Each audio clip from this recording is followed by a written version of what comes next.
What you want, when you want it, where you want it. This is The Mesh. Footcandle Films. Film news and reviews from two guys who really like movies. This episode is brought to you by the Footcandle Film Society. For a schedule of upcoming screenings and membership information, visit the Society's website at www.footcandle.org.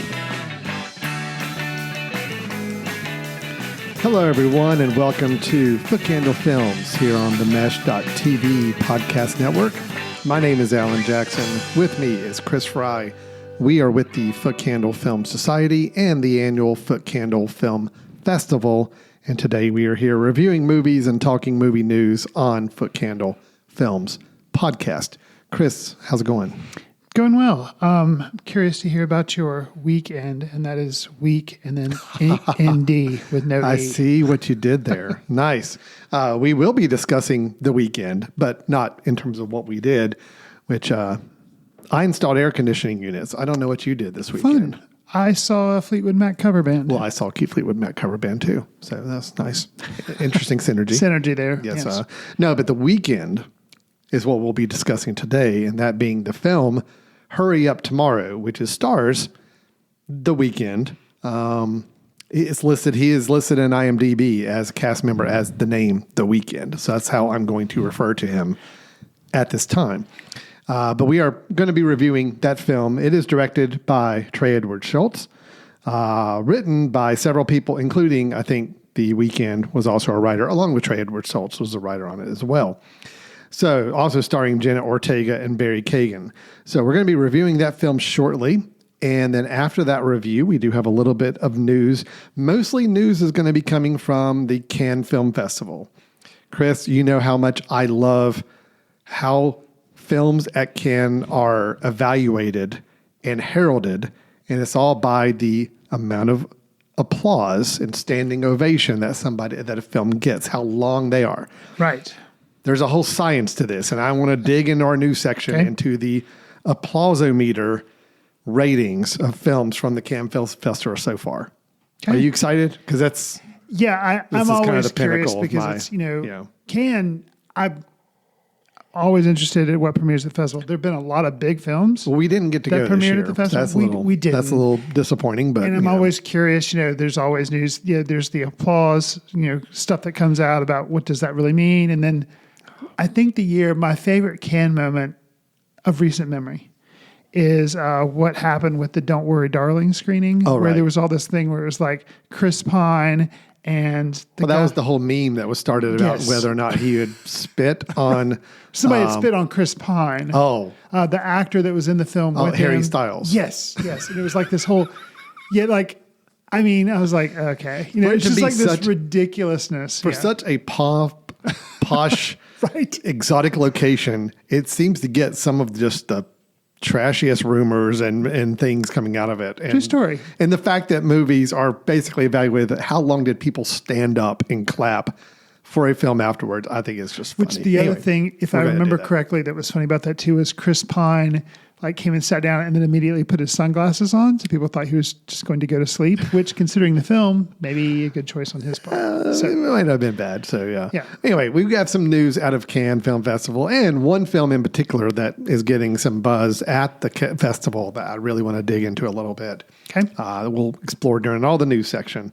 And I also believe at the end of the show, you're going to have a recommendation for us of a film you think we ought to consider checking out. Yes. Right? Good. Mm-hmm. So we got a full show. Let's get right into our main review. It is for the film Hurry Up Tomorrow.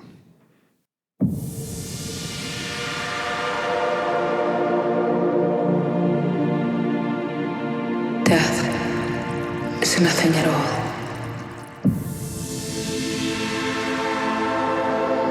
It does not kill. Everything remains exactly how it was. Whatever we were to each other, we are still.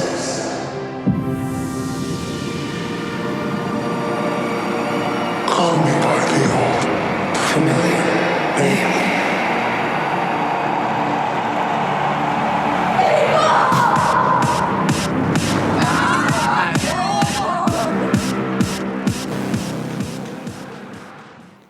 Director Trey Edward Schultz is an indie filmmaker. His first feature in 2015, Krisha, centered around a Thanksgiving dinner that could give the family dinners portrayed on The Bear a run for their money. His follow-up in 2017 was a psychological horror film, It Comes at Night. His 2019 family drama, Waves, was well received from critics but didn't really break through to mainstream audiences. With Hurry Up Tomorrow, Schultz returns from a 6-year absence with a collaboration with Abel Tesfaye, at least that's how the intern told me to say, The Weeknd, the guy who goes as The Weeknd's last name, better known as the musician, The Weeknd. The film depicts a stadium-filling superstar musician encountering a mysterious stranger after one of his concerts. Now I'm going to paraphrase the IMDb description. The two then go on a journey that challenges everything he knows about himself. Alan, what was your experience with Hurry Up Tomorrow? So Hurry Up Tomorrow is one of those films where I don't know how. I think it's actually one of several members of my family informed me as I was going to the movie theater, because I know nothing about this movie. Okay. That this movie was, quote, supposed to be, quote, bad. And I kind of wish they hadn't told me that because, I don't like going in with any expectations. So they had even heard about this like prior to you. They were like, interesting. But the good thing is that if you're going to give me expectations into a film, go ahead and give me low expectations. Okay.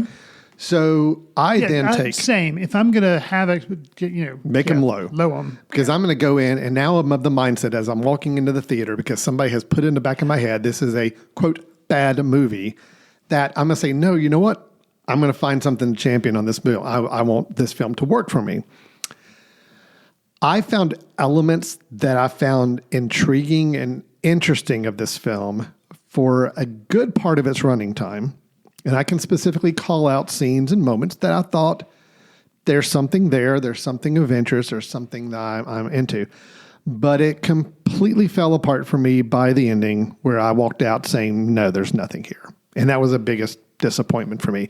I think it's a film that the more I have read about this film afterwards, after seeing it, I wanted to read more about its background production just to see if I could collect my thoughts. After reading more about it and kind of finding out what I think is ultimately the purpose of this film, it kind of ticks me off a little bit more. So I'm actually a little more angry about it after having watched the film than I was during the film. Okay. I think there's some interesting moments here, but like I said, by the time you get to the end, I feel like it just kind of is a house of cards that just fell. There was nothing really supporting the film at the end of the day to make it worthwhile. So I have to come out on the downward side of this film, although I'm just not going to go out and say I think it's a visually interesting film. I do want to give credit to the director, because I do feel like this is the Trey Edward Schultz, in my opinion. If I had to kind of guess what the background story of this production was, it was an opportunity for him to be a part of an interesting film idea and to work with an interesting entertainer. And he tried to put as much of his energy and passion into this project to make it unique and interesting. But at the end of the day, he didn't have the final say-so on what the story and what the ultimate message of the film was. And that's where I think the film fell apart. So that's where I am. I am blaming it on The Weeknd. I'm just going to go ahead and say,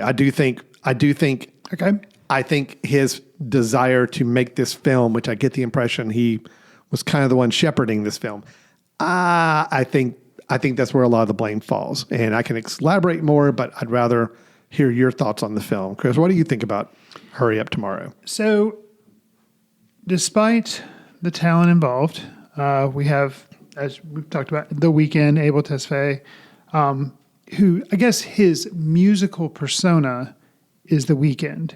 He's music. He's known as Abel Tesfaye. That's his real name, but he has this persona of The Weeknd. Trey Edward Schultz, the director, and then we mentioned Jenna Ortega and Barry Keoghan as two of the big name actors that are in this thing. It's not like it's The Weeknd's the big name and they're two no names. No, we've talked about Jenna Ortega and Barry Keoghan before. They're big names. My experience can best be summed up as hurry up into credits. So I was unaware of any background. I didn't do any research after I saw the film, but unaware of anything about this film other than it had been deemed, I think I did see a trailer. I saw the names involved and I was like, okay, yes, I'm interested. I'm aware of his music and, I like it okay. I'm not a huge fan, but I was like, okay, I like his music. Seemed interesting.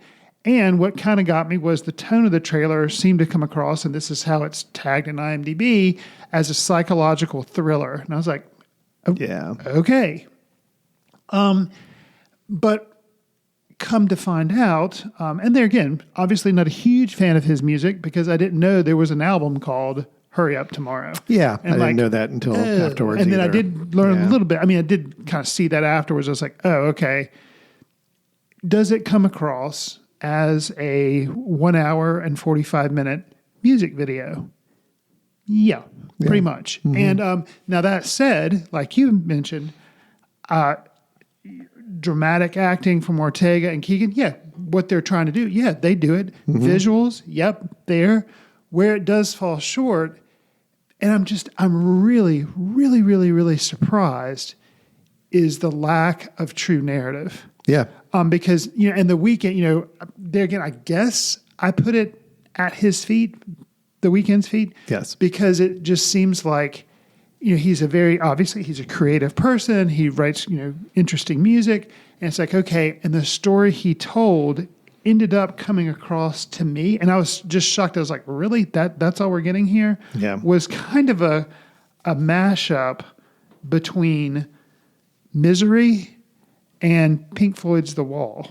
Yeah, I can see that. And if I think only diehard Weeknd fans would appreciate it. Right. And because if you know the music from that album, which I felt like really there were some concert sequences which were okay, but I felt like, and there again, not being that familiar with his music, felt like he actually did the same song twice. He did do the same song twice. And I was like, what? That seems kind of Yeah. like, because if what you're doing is a music video, okay, well, you do Well, I more think it than was- a couple of songs. It was meant to be that we see the opening of his show twice. And it's the same song opening the show because, kind of keep the set list the same. I get that. It's also, I think, one of the bigger tracks on his latest album. So, And the song itself, like that was Yeah. like, I was like, yeah, it's an interesting song, but it's just like, Well, I think you kind of nailed it there. Is that, I love music videos. Okay. I love the art form of music video. I am remiss that we don't get the same kind of music videos that we did 80s, 90s, and 2000s. yeah, I'm kind of the same. I do. I really love the art form. Right. And in a music video, I don't need a complete narrative. I'm supposed to see and feel things that help me relate to the song or help explain the song. Right. You're right. This is an hour, 45 minutes where I felt like there was going to be some form of narrative. For the first half of the movie, I kind of felt like there was something happening. We're watching two different kind of characters go through some stuff. We're watching The Weeknd, him dealing with some things on his own, and then we're seeing Jenna Ortega's character dealing with some things and kind of a little bit of a parallel. I'm like, okay, this is a little interesting. I'm like, all right, obviously these paths are going to converge, and they do. And I think once it converges, I'm like, all right, I'm now getting the impression that there's really no actual story here. Yeah.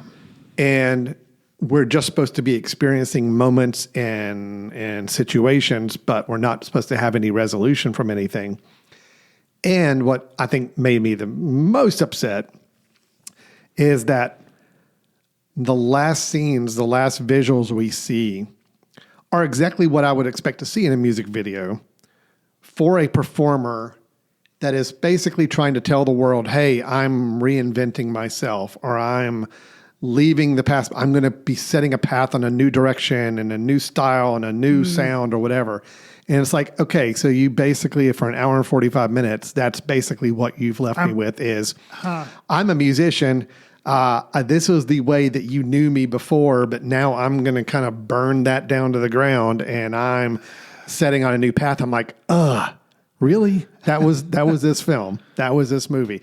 And again, is that the impression he was wanting to leave us with at the end? I don't know, but it sure as heck seems like it. Like okay, think about it, Chris.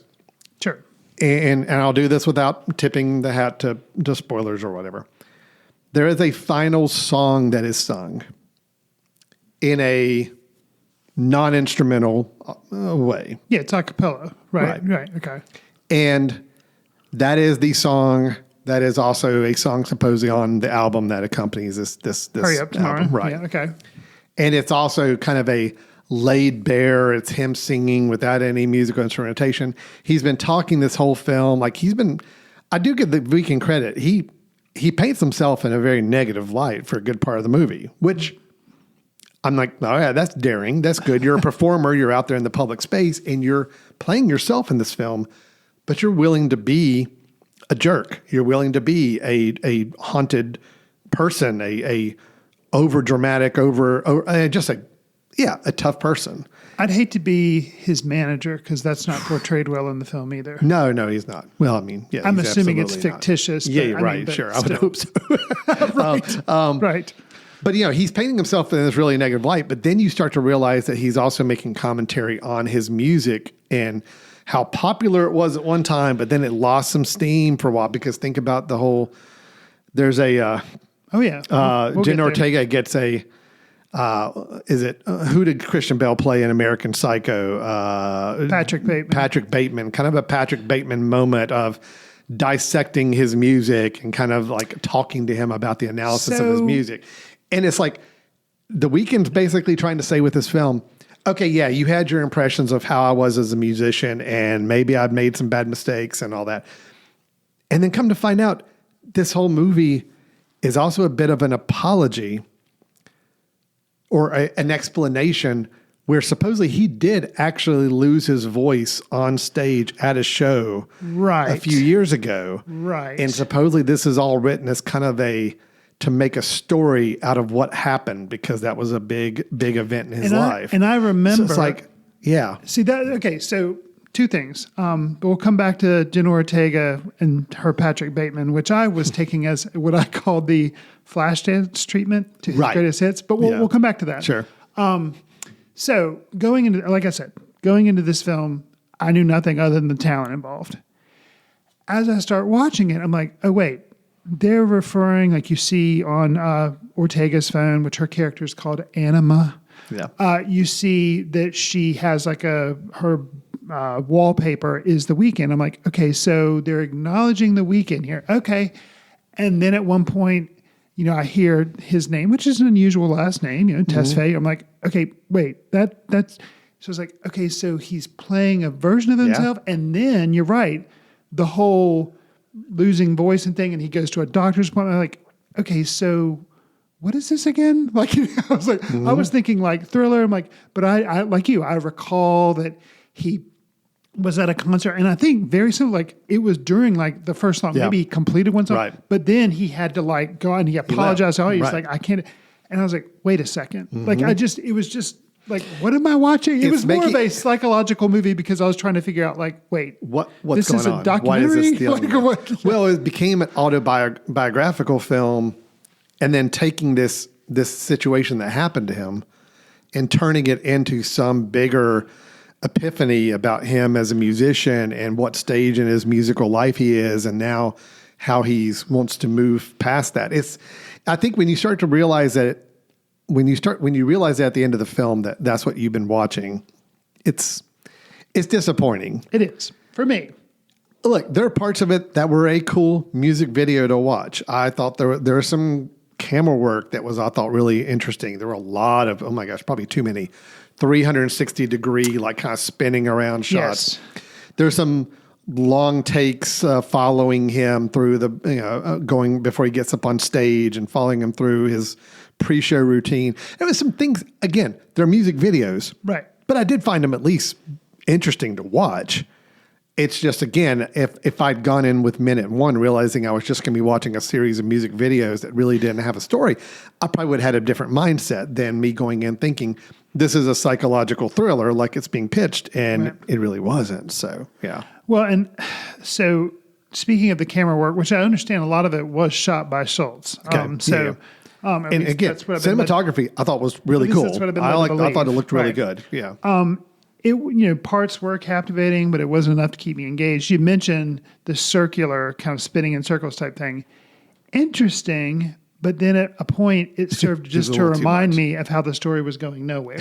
Yes, circular. yeah. Which not, it's like, whoa, that's like heavy-handed, but heavy-handed about, like heavy-handed usually is in a bad way, but this was like extra bad because it's Yeah. like, you're reminding me that I'm, spinning my wheels. I'm not getting, Sure. I can see that. and I felt just reaching for, Schultz to was like, okay, we gotta do some runtime here. Let's have you guys just riding in a cab and looking at each other. Okay, now let's have you guys walking along city streets, looking at each other. Oh, let's have you on like segways, looking at each other riding. I'm like, okay, and then let's have you stand by a river with like a fair going on, because that's going to be cool with lights reflecting. And it's like, okay, yeah, if it's in a short music video for like 3 minutes, and I get it. I like that sequence, but by the end of the movie, I'm just like, okay, well then I don't understand the purpose of Right, I'm any not of those getting sequences. anything more, Right. and I get bored. I liked it from a visual standpoint. I liked watching. I thought the shots were good. I thought it was a nice change of tone from what had been happening the previous 30 minutes or so. So it was fine, but my frustration with it is by the end of the film, it's like, okay, well then what was any of that? What was the point of any of that? I think I can't remember because it just all kind of blurs together whether the film started off. I think it does start off on the weekend, and then you get kind of flashes Oh, to it's a the Jenna super Ortega. close-up. You're right. Yeah, okay. face, yeah. So effective, and then kind of leaning into the his character of being the Weeknd and exploring it or exploding his Weeknd persona. Cool, because they do this shot of him staring down, like it's an extreme close up, and I think it's like him just staring down the camera. Okay. And then he's like really intense, and you're like, okay, this is something big's gonna happen. What does he do? Which I was amused with at first. Yep. He does like a vocal exercise of basically vibrating his lips and making like nonsensical noises. Yeah. Yeah, that's it. And I'm like, and he still has the intense stare, but he can't, and I'm like, that's interesting because it's unnerving. Yeah. And it's like, No, I okay. loved it. I thought it was great. Yeah. Yeah. And so that, I started off in the very upfront. It was like, okay, yeah, this is odd. It was pretty clear 10 minutes in this movie that there were some things going on with this movie. Like it was not just going to be a very straightforward right.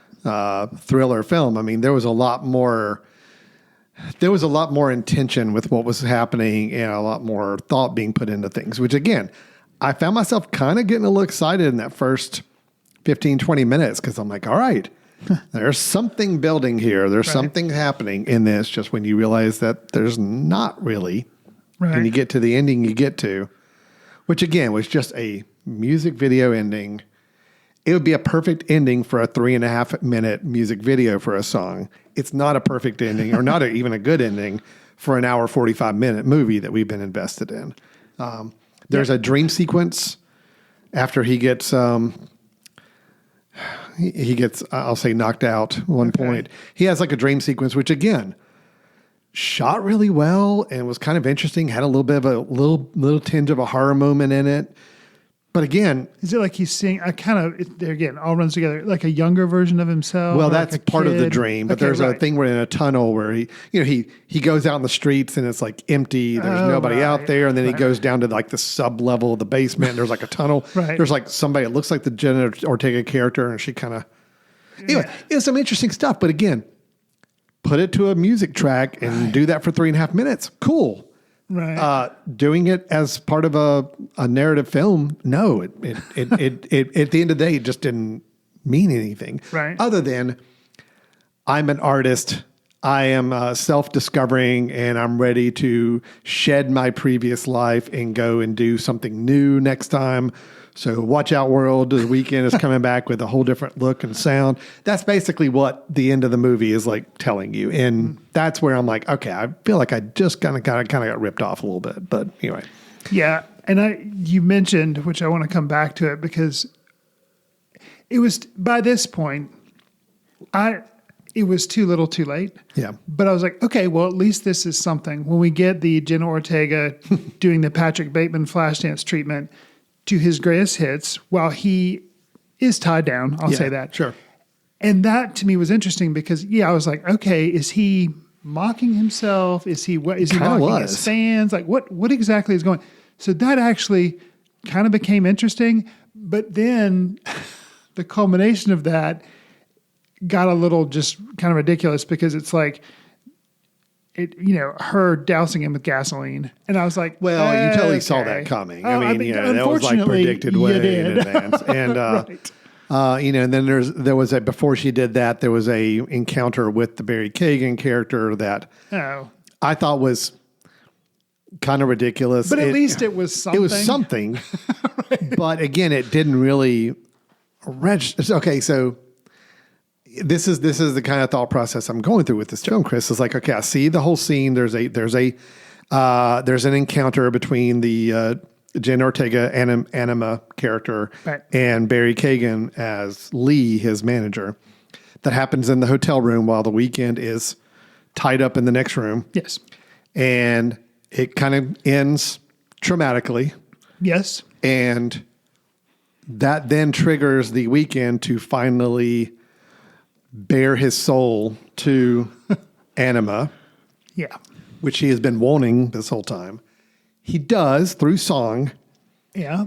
It triggers a reaction to her where now she has decided to, release him in a way. And I'm being very vague with these terms. But then at that point, she's gone. No other mention of Lee is gone. Well, the Anima just disappears. She just disappears. Okay. There's a fire, Correct. but it could be implied that the Weeknd set the fire himself, and it was all him this whole time, and there was no Anima. there We was don't no Anima, don't know. It's like it was being vague, ambiguous, trying to be cool, but it's more of a slap in the face to the viewer of like, okay, well then what have I been sitting here for an hour 45 minutes doing? So you're suggesting, I was saying mashup of Misery, Pink Floyd's The Wall, and then maybe Fight Club in a weird way. Maybe because But I'm sure you could take work. because then if you remember the last shot, and I don't feel like I'm spoiling. Like nobody's going to go see this film. Okay, nobody we're talking to. If you were interested in seeing it, I think you probably have seen it. Yeah, If you're not- good right. point. Good point. Right. He comes walking down the hall, leaving the hotel room that is now in a blaze. Yes. Okay, it's just him. Yes. Walking away, kind of this triumphant walk away from like he has now been changed by this encounter, by this situation. He's left the past. Yeah. He's left that room in flames. He walks and he keeps walking and he walks directly into his backstage dressing room area. Right. Look back at the mirror, addressing himself in the mirror, and that's it. So again, it's this whole idea of, all right, are we supposed to, do they want us to believe that it was all in his head and he's back to where he was, square one? Is Lee still around? I don't know. Did anything really happen to him? Again, I don't need it spelled out, but it's just, there just needed to be some more meat on the bones by the end of the day, and there wasn't. Yeah, because you're right. It kind of, just like we talked about, the circular nature of some of the shots, on purpose. And then at the film, they kind of come back and you're like, okay, but nothing has, so like, Nothing's changed. It makes Yeah. you feel like you wasted an hour and 45 minutes because you're like, nothing has really happened here. Are we supposed to be just thinking that this whole thing was a mental episode he was wrestling with as kind of redefining himself as an artist and trying to evaluate his past life up to that point? And now we're just back at the beginning and all this is just transpired in his head and it's maybe, there's been good films that have done that, that's okay. Yeah. This is not one of them. This did not pull it off. So it's, yeah. I think when I read about afterwards that, how this was based on a real incident of him losing his voice on stage and also hearing that it was meant to come out at the same time as the album, but the album's actually been out for several months now. So this film got delayed or didn't come out the right time. And that the big title song from that album is what he ends up singing as kind of his way of saving himself. It's like, yeah, I don't like this. Well, and I get, you come off, or me, and it sounds like you come off feeling cheated because it's like, I thought I was going to see a movie. Right. And what you've sold me is a promotional video, hour and 45-minute promotional video for his album. That's fine if that's how you present it. Like, it's his new album. Here's this feature music video exploration of his music and exploration of the album. Oh, okay. And then would I go see it if I don't know anything about the album? Probably not. Probably not. Well, then they kind of pulled a fast one. They're like, all right, we need people to come out and see this movie. We're not going to pitch it as a weekend promotional video. I mean, it's like if when Taylor Swift put out the Eras concert as a film, you knew what you're getting into on that. Like you were going to see her show, and it is a sales pitch for her show and her music. Well, so be it. That's what they are, and it's okay. You buy into it. You know what you're doing. This, I think it was a smart move bringing in Trey as a director and writer, because it did add some. Look, if it wasn't for the visual elements and the way this was directed, I'd be like, this was totally discardable. But in the act, I will say, I think Ortega and Kagan. Ortega and Kagan are good. Yeah. What do you think about The Weeknd as an actor? I don't know. Yeah, because it's like so much of. I don't know. I don't think he's a bad actor, but I'd like to see him. It's so hard when you're trying to play yourself. I think that's the problem. Is I think I would rather see him. And I know he did that HBO show or the Idol, which I heard that was also not well received, and that was kind of going over similar ground. Yeah, I think that's the deal. Is that he was? I don't think he was playing The Weeknd in that, but he was playing a similar character to him. Like he had some similarities. Got you. I think he's a talented actor and can be. I mean, I think anytime you get up on stage and you're performing and all that, you have some acting talent abilities to you. You need to use them. I'd love to see him with something where he's not playing a tortured pop star, like himself. I'd rather see him play something different and see what he's got. So we'll see. There was a lot of reports about how he's really bad in the film, and I'm like, no, I think he's fine. It's just I know exactly who he's playing, and he knows exactly who he's playing, and it's a role that he's kind of gotten perfected now all these years. So I think you can have a bad film that just results from there not being a lot of meat on the bones. The acting's, you got two really good actors, and you have him. He's okay, but we can't really tell what he's doing because he's doing nothing. Right. So it's like it's just complicated. So overall, I was disappointed by this film. Although I'm not out there saying it's like the worst film of the year either, because I do think visually speaking, I think there's some interesting things to see. And look, I think the music's pretty good in it. Yeah. I think I felt like. Yeah, less music than I thought would be there. I mean, there's a lot of soundtracking stuff, which is fine, like mood music. But the supporting actors are all good. I mean, I don't think it's horrible. I just think it's a bit of a cheat and a bit of If it had been pitched the way the kind of film it really was, I probably would have gone in with different expectations and probably found myself enjoying it a little bit more. And it could have been a lot shorter. Right. But it could have been interesting. So anyway, well, that's Hurry Up Tomorrow. Sounds like we weren't the biggest fans of the film. To me too. Okay. Missold to the public, trailer a little bit misleading to me, all that kind of, but also the fact that it was released to theaters was just kind of like, okay, yeah, that to me, like usually promotional videos for just like, and we've got a acclaimed director attached to it.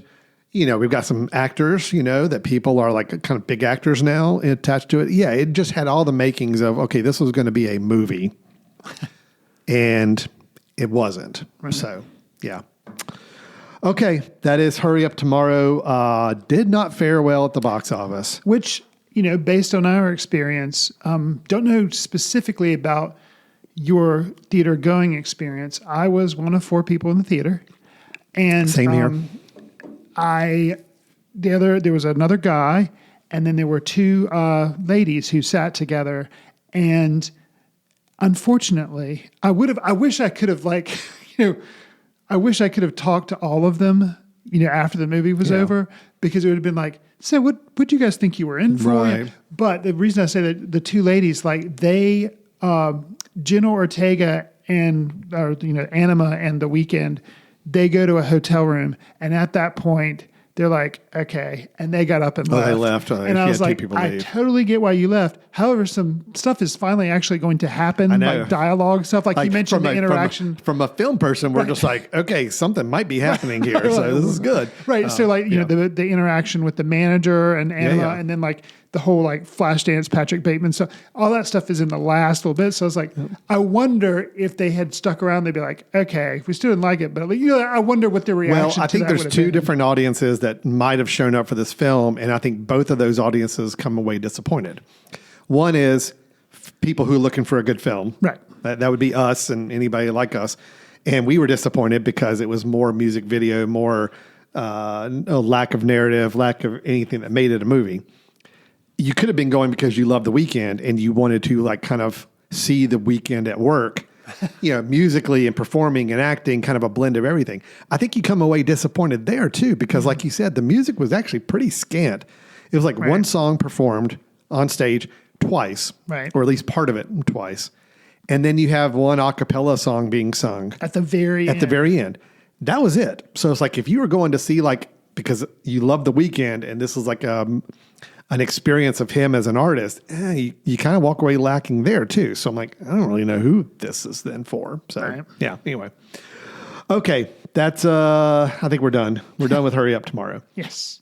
So we're going to hurry up and move on Finish to the the next review. segment. Yes, sure. Chris, we're going to take a quick break. When we come back from this, we will have our cans talk. Okay. I always want to put an S at the end, like when I say it, but I know that's not really what it is. So it's can talk.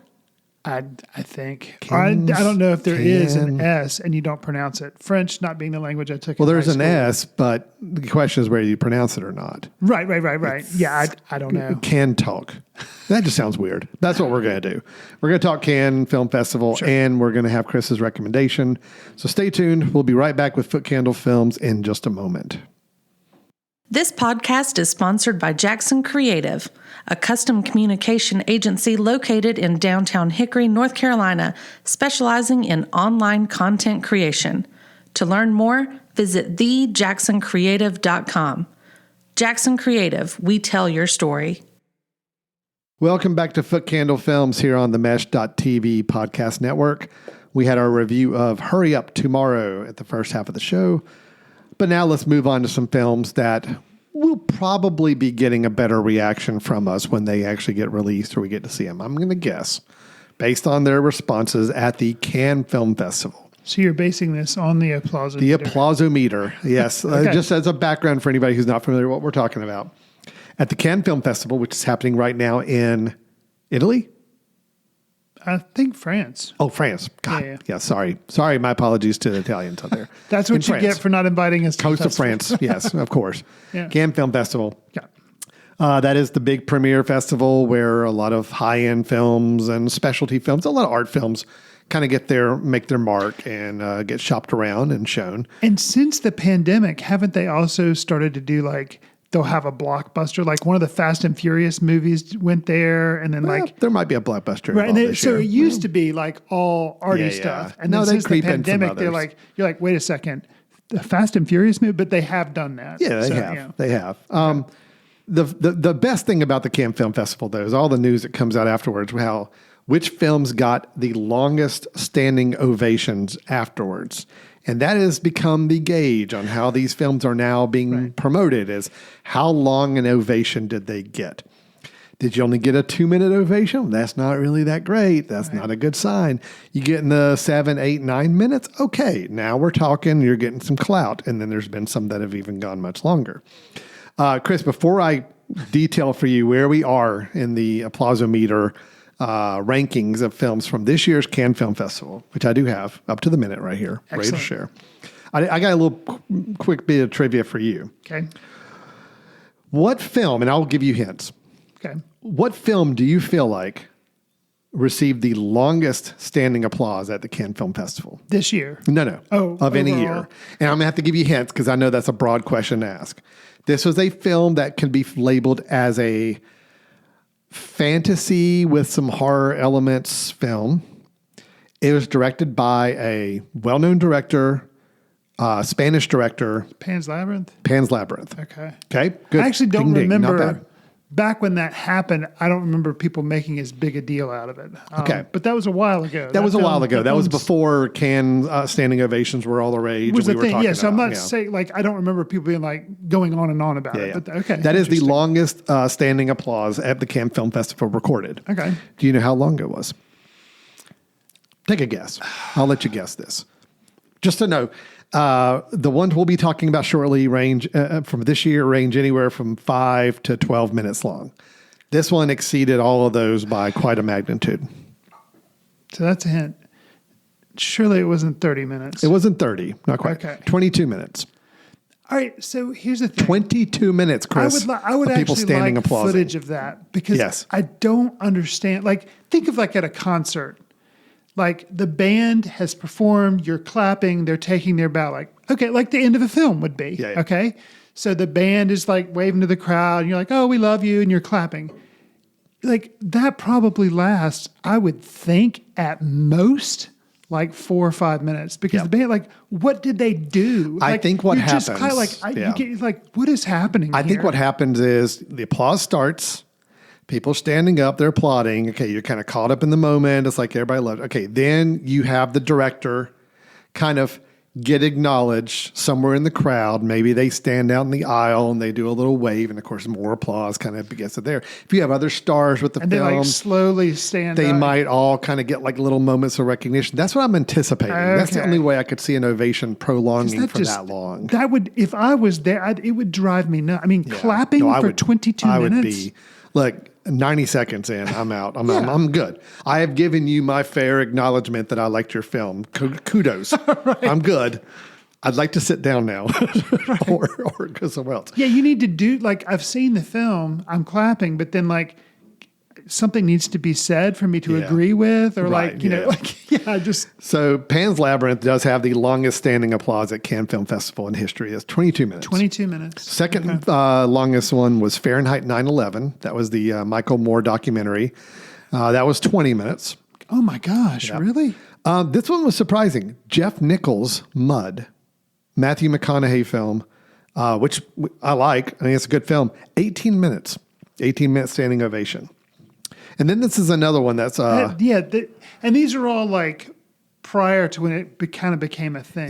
this is before it became all super Yeah, newsworthy. Mud surprises me. I mean, I like the film, but yeah, that's And then we had Nicholas Winding Refn. Winding Refn's The Neon Demon Heck. with 17 minutes. Now, see, I would if I had to peg a film of his to get a long thing, I would have thought it would have been Drive. Nope. But It was Neon The Demon. Neon Demon. Okay. So those are the 4 longest recorded ones in history. Okay. And see, like Refn, Del Toro, and actually Refn, Del Toro, and Nichols, those 3,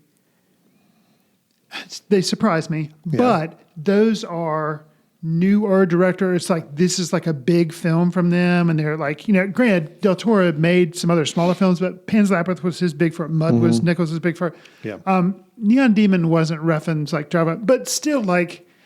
I can see them kind of like being, you have made a film. Like Right. I can kind of, and they're not giving it to Martin Scorsese. They're giving it to somebody who they feel like we really want to show you that you've done. Could be. Like, Yeah. I kind of get that maybe Yeah. in a weird way. So that's historically what's happened. Okay. So and we kind of jabbed at it last year. We did. We did the whole thing where I gave you the breakdown in minutes. Well, I'm going to do it again this year. Excellent. So 2025 Cannes Film Festival. As of Monday morning at the time of this recording, the festival is still going on, but Okay. this is as of today. Okay. Because I want to be up to date and newsworthy with this. We are a trusted news source here, Chris, and I want to make sure we're being accurate. These are the films with the longest applause meters going on at the Cannes Film Festival. The number one, according to, now granted, this is all, Oh, you're not going to build from the lowest. oh, you know, I could do that. Let me do that. But let me preface this by saying how long standing ovations are is a bit subjective. Okay. Different reporting agencies will So you have can't different just minutes. clap. You can't just clap. They have to be standing. I think. See, that's the thing. Different news organizations report slightly different times. So I've taken an average Okay, of what fair I've enough. seen reported. enough. That is what I'm sharing with you. Okay. Okay. Yeah, let's start from the bottom. That sounds good. Let's do that. With a relatively short 5-minute standing ovation, we have Chronology of Water, which is directed by Kristen Stewart. Her directing directorial debut. debut. Yeah. Okay. So that one, about 5 minutes. It's at, Variety and the Hollywood Reporter clocked it at closer to 4 minutes, but Okay. we're going to go 5 as an average on that. So that was her directorial debut did show up, and it was still in the echelon of getting a decent standing ovation, but it was the lowest of the one I'm going to share with you. Okay. Second ranking going upward was Eddington. This was the film that we Ari Aster. Ari Aster has got Joaquin Phoenix and Pedro Pascal in it. Eddington got a 5.6 minute, so about 5.5 minute standing ovation for that. And based on just, I guess, guessing, because I'm not, but just based on popularity of that director, and everything, I would have thought maybe that would have been a little higher. Well, and again, it's okay to influence our preconceived notions of a film if it's making it more negative, because that actually makes us go in with lower expectations. True. The responses to this film, according to the reporters there, somewhat muted. Okay. So, yes. Interesting. I'm just going to leave it at that. Well, There's been some see- other pre-reviews coming out. I'm not going to go into those. Okay. But to say muted is the response. So that will be, let's go in with those expectations when we actually get to see it. I think it comes out in a few more weeks for us to see. believe so. After Eddington, Chris, you mentioned blockbusters. Well, it's got one. And Mission Impossible, The Final Reckoning, got a stunt-tacular 5.8 minute standing ovation. Now, I'm not being misled on this. I get it. It is not saying that Mission Impossible, The Final Reckoning is this glorious cinematic piece of work, and it's better than Ari Aster's new film, and it's better than Kristen Stewart's directorial debut. I get it. Tom Cruise was there. Of course. Tom Cruise is being recognized, and Tom Cruise is being acknowledged for his work, his stunt work, his commitment to the art craft, to movies. Right. I get it. Deadline saying it was like a 7.5 minute ovation, but Hollywood Reporter says it wasn't even 5. So again, we're averaging it out. We're going in the middle. But it was there. We'll be reviewing that film here shortly. I've heard, and I guess the early reactions, because it hasn't come out yet, the early reactions I've seen to it, I was assuming were critic screenings, but now I'm wondering, I mean, I guess some were, but I'm wondering if some people were reviewing it having No, seen you did it have some canned. critic screenings here Okay. because it comes out this weekend. Right. But there's a huge the opening bit of the film, from what I've heard, I'm surprised is what my expectations are low. Okay. For this Good. film. I So, think yeah. low expectations Yeah, are good. it's a good thing. We'll go in and see. Now, the next one up is a little surprising, but I'm actually personally happy to see. And I have added it to my watch list because this will be coming out on Apple TV here in the next few weeks. Oh. It is Bono, Stories of Surrender. Okay. Which is his... I thought you were going to say Fountain of Youth. I was like, oh, wait, what? No, Fountain of Youth. That I was don't a think Fountain can, of Youth and it played got a standing ovation. No, Bono's Stories of Surrender, which is a stage performance with him sharing stories and performing. I've seen the preview. Looks great. And Bruce Springsteen did something similar. Where he was doing like a one-man show and he performed songs and then talked. And I think that was maybe on HBO or whatever. And I liked it. His music is good. And I'm curious. I'm a huge I mean, did they U2 get the fan, ovation just because Bono was there? Possibly. But I mean, I've also heard it's good. Okay. I mean, I've heard it's really good. So I'm excited. I've added it to my watch list. Just one was that I became aware of in the last week or so. So yeah, I'm looking forward to that. But that's about 7 minutes it got for a standing O. The new Lynn Ramsey film, Die My Love, which stars Jennifer... Not Jennifer Garner. No. Boy, oh boy. Chris, my memory is so bad. Jennifer... Jason Lee. No. I'm going to keep naming Jennifers. Jennifer, she was in Mother. She was in... what is Hunger Games. Yes. Jennifer. Lawrence. Jennifer Lawrence. Okay. Good Lord. Okay. Jennifer Lawrence. And also it has Batman. There've been a couple. Batman Michael Keaton. and Mickey 17. That Batman. Oh, Patrick. Sorry. Robert Pattinson. Robert Pattinson. Oh my gosh. This is so bad, Chris. This is so bad. Okay. Mickey 17. The Lynn Ramsey film, Die My Love, with Jennifer Lawrence and Robert Pattinson. Lynn Ramsey. Yeah. I have seen a couple of her films, and I don't know what to make of her vibe. It's a very interesting vibe. To hear her have a new film, I'm like, okay. And then hear those two actors put in it, and it's called Die My Love. Odd. Okay. Yeah. So, Lynn Ramsey she has done the films. We Need to Talk About Kevin. Which haven't seen that film, but I've heard a lot of discussion about it. So I know about that one, but I haven't seen it. She also did You Were Never Really Here with Saw Joaquin that. Phoenix. Yes, saw that. Die My Love is a mother struggling to maintain her sanity as she battles with psychosis. It's a kind of a postpartum. Yes. Okay. So some tough subject matter. Jennifer Lawrence in it, Robert Pattinson. Also Nick Nolte and Sissy Spacek are also in this. Lakeith Stanfield is in the film also. The word on the film is that it's good. It was actually one of the first films actually got acquired at the festival.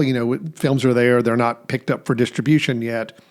They're hoping to make deals. And this was one of the first ones that got a deal. Oh, So, 7-minute applause break for Die My Love by Lynn Ramsey. So interesting film. We'll be keeping an eye on there. okay. Yes, from the subject matter you've described, doesn't surprise me. And her films tend to be kind of dark, or at least a little bit I've seen. So, okay. Let me hit these other ones here. The Phoenician Scheme, Wes Anderson's film, got a 7-minute standing O at the Cannes Film Festival. Okay. Got some overall good feedback. People were overall generous with it. Okay. Good to hear. Yeah. Okay, one I'm not aware of at all, actually, is a film called Pillion.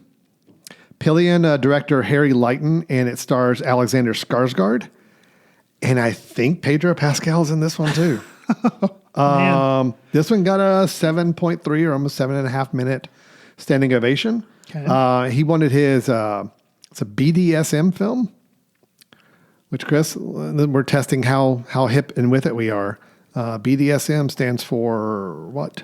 I know AMSR is like the sound stuff of people like making noise in them. BDSM, that's not like the sadomasochism stuff, is it? Maybe. Yeah. You know what? I'm reading the direction. Yeah, it is. Okay. This is the tagline for the film. A directionless man is swept off his feet when an enigmatic, impossibly handsome biker takes him on as his submissive. Okay, yes. Gotcha. That is Alexander Skarsgård is in this film. Supposedly it's good. It got a pretty good feedback at the Cannes Film Festival. So that is Pillion.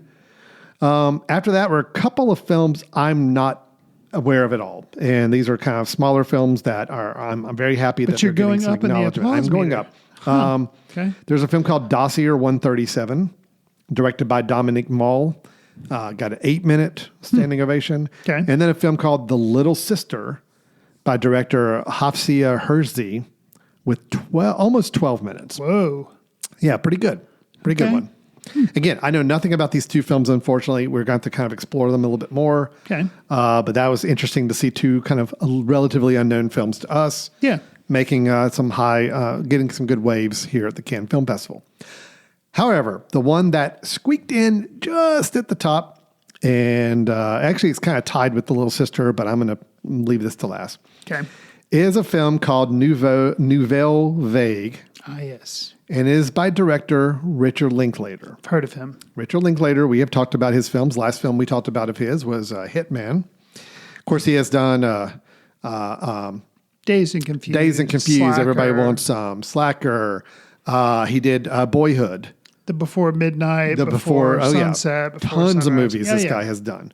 So this one is a bit different and very, very interesting. So this is going to be the last part of our news here, Chris, because this film did get a over 10-minute ovation. Some are saying it's 13, 14 minutes or whatever. So it was pretty long. Okay.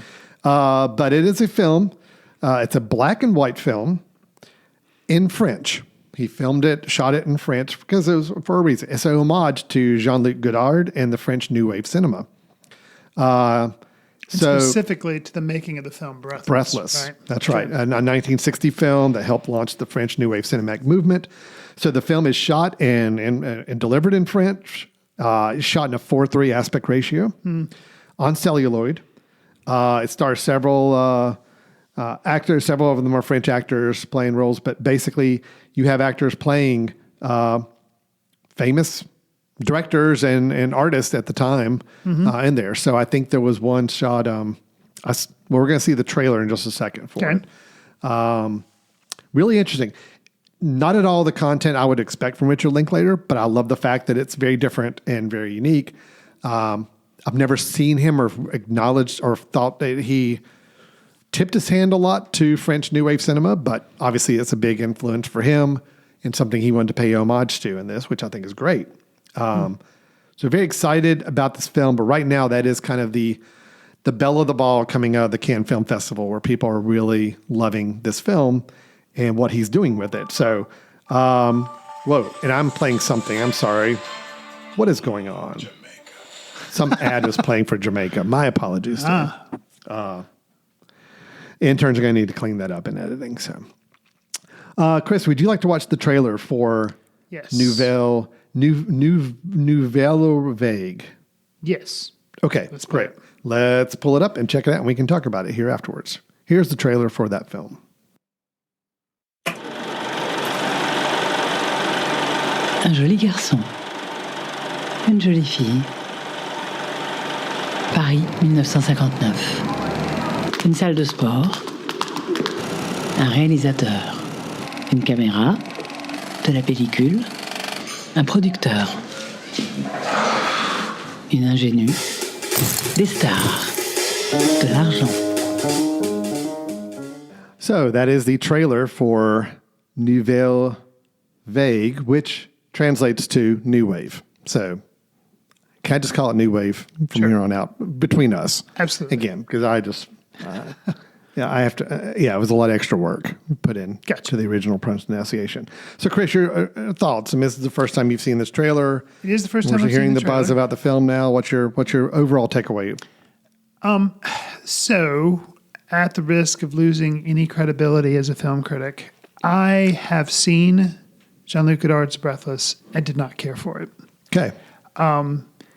So, when I hear that this is going to be like a, behind the scenes, it makes me be like, well, didn't care for the film. Don't imagine I'm going to care for this. Now, having seen the trailer, I am a little more curious because it looks like it may explain the film a little bit more to me. Basically, all I got from Breathless was, this is just like a bunch of quick cutting and just like a bunch of shots with somebody running around with a camera, not really giving me anything solid, But I could see, like, if you're going for something abstract and new to make a new wave in cinema, granted, okay, congratulations, I guess you did it. But to me, these many years later, because I caught up to it like, maybe less than 10 years ago, so way after the fact. And so, I don't know. And it is interesting to me, like you said, that he shoots it all in French and, shoots it in black and white, kind of mimicking everything about the original film. Will say, though, it feels like very much a love letter to France and obviously a love letter to French New Wave and Jean-Luc Godard, who's, well regarded in France.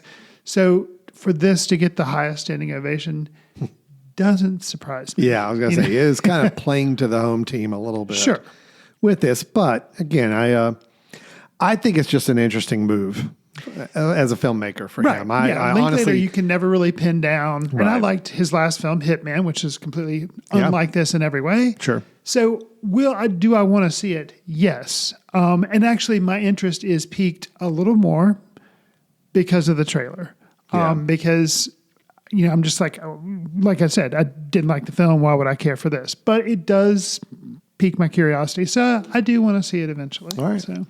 Well, I'm curious. It's working on getting distribution right now. That's part of the reason it's playing at Cannes, is to see what kind of deal it gets. So I don't know anything about when, it might be able to be seen. It seems like it would be a tough sell to get distribution because, I don't see American audiences flocking to theaters to see this. So, but I could be wrong. It's always the tough thing with any of these films is that you can have an amazing film, but if it's not going to speak to a broad audience, it's hard to get a good distribution deal for it because, why would somebody want to plunk down money to buy this film and show it in theaters or show it online if there's a small audience for it? So It's a double-edged sword. You have a really good film, really creative, really innovative, really artistic and expression of that individual. And it's just not going to translate to a mass audience, so it may not ever be seen. Sure. Or be seen by many. So anyway, definitely, I agree with you. Of all the films I mentioned, this may be even the most inaccessible film, for to try to get out there to an audience. So, I mean, it seems to me like, something like the Criterion or Mubi is going to pick this up because, Mubi, by the way, was the studio that picked up Die My Love, that Lynn Ramsey film. Yeah. Okay. Mm-hmm. So interesting. And they were also the ones that ended up getting the Substance. They did The Substance as well. Yeah. Right. Mm-hmm. Interesting. Mubi's making some moves to get be seen as a good distributor. Granted, mostly for online distribution. It's like kind of a high-end Netflix. Right. It's kind of how they're positioning right now is to get the more critically acclaimed films that they can bring to a streaming service. So, all right. Well, that is our Cannes update, Chris. Again, lots of films, getting lots of people standing, lots of clapping going on in France right now. Sure. And we're here to measure it, to let you know that however long people decide to stand up and clap is the most accurate representation of the quality of that film that you just saw. Right. I just think it's hilarious. I think it's funny. But it's good. It's good to see there's a few films that I know we're looking forward to. The Phoenician Scheme. I'm really anxious and curious about Die My Love now. I'm looking forward to the Bono's Stories of Surrender. Eddington, even though it's a little lower on the scale, I'm still very excited to see. There's a lot of good films still to come that we'll be exploring. All right, Chris. Well, I think that wraps up all the stuff I wanted to do for the news. Okay. Are we ready to go to your recommendation? Absolutely. All right. Chris likes to bring a recommendation to the table for us almost every week. There's been a few weeks he's slacked off a little, but most weeks he's able to bring a film to us. Chris, I admire anything you can make as a recommendation because I know right now what you are spending a majority of your time doing when it comes to watching movies. And it's not movies we're necessarily looking to recommend. You are screening, along with a committee we have working around the clock right now, screening films that have been submitted for consideration at our festival. Right. So I know that your time has been consumed with that. So I'm just already in admiration that you were able to squeeze in something that you're going to make a recommendation for us. So what would that film be? So this film is from 1997, and I saw it in the theater. I've only seen it once, so I have not seen it since I saw it in the theater. But I remember thinking, oh, it's pretty good. And at the time, it was two actors, one of which I knew, the other one which I didn't. Sadly, the other actor, he's kind of disappeared. The one I knew was Nathan Lane.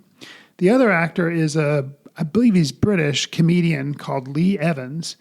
And he has done some comedy specials and stuff, but I remember seeing him in a couple other American films, never big roles, but he stars in this film as one of two down-on-their-luck brothers, Lars and Ernie Smuntz, who aren't happy with their crumbling old mansion they inherit, and then they discover the estate is worth millions. They're like, awesome, but before they can cash in, they have to get rid of the single stubborn occupant, which is a tiny and tenacious mouse. This film is called Mouse Hunt. It's available on Hoopla, which is like the streaming service that you get from your local library. And it's also available for like rent. It's a family film. It was directed by, at the time, did not know this person had not really risen to prominence. It was pre-Pirates of the Caribbean movies, Gore Verbinski, and pre-Ring, I think, as well.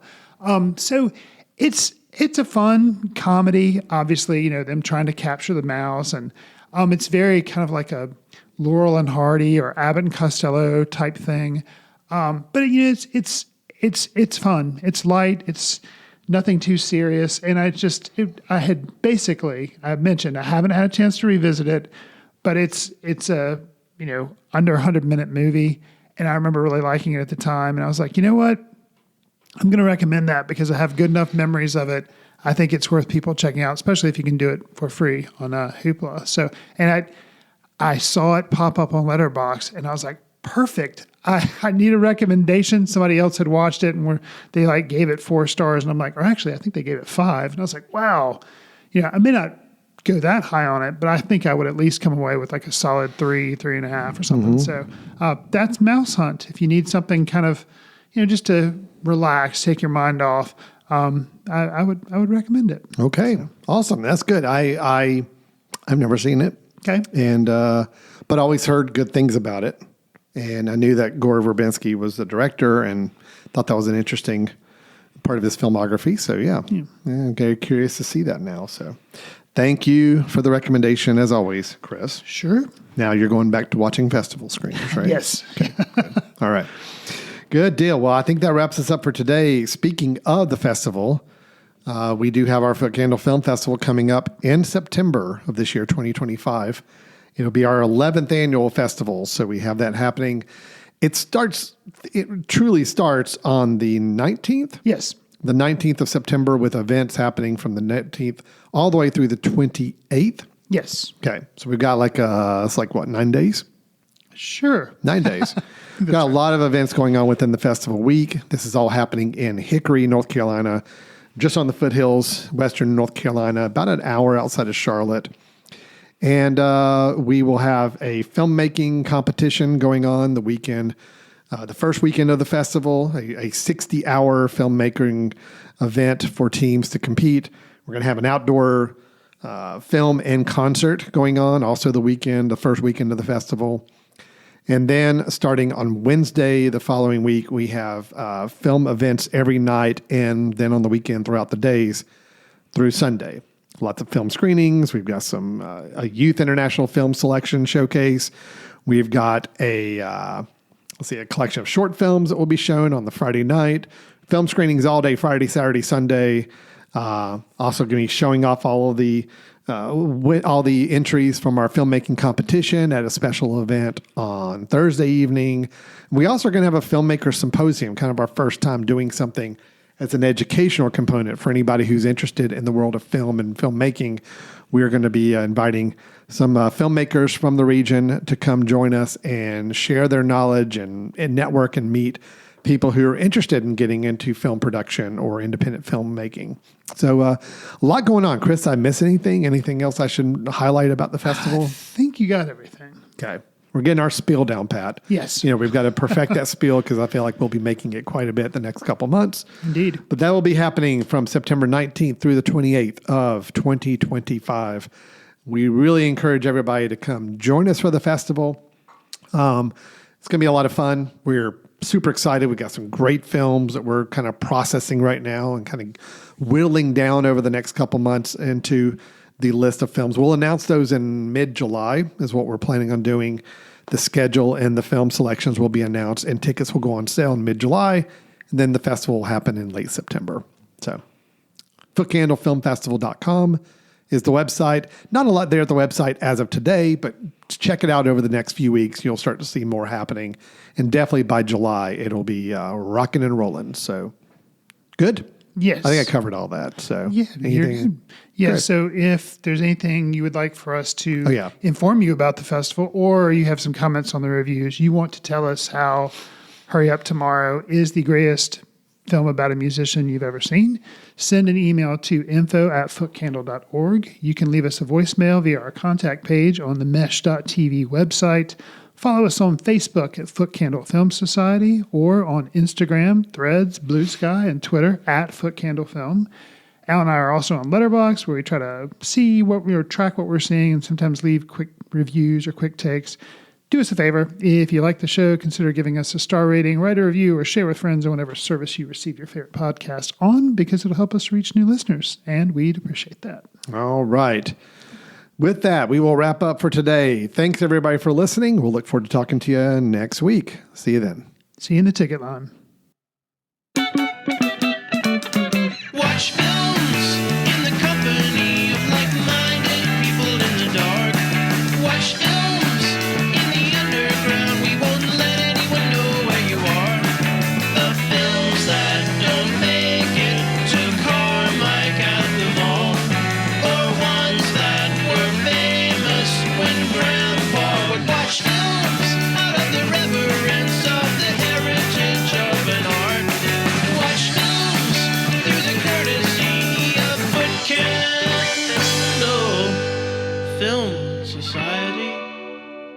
Special thanks to Carpal Tuller for the show theme music. For more about Carpal Tuller, visit www.carpaltuller.com. You've been listening to The Mesh, an online media network of shows and programs ranging from business to arts, sports to entertainment, music to community. All programs are available on the website as well as through iTunes and YouTube.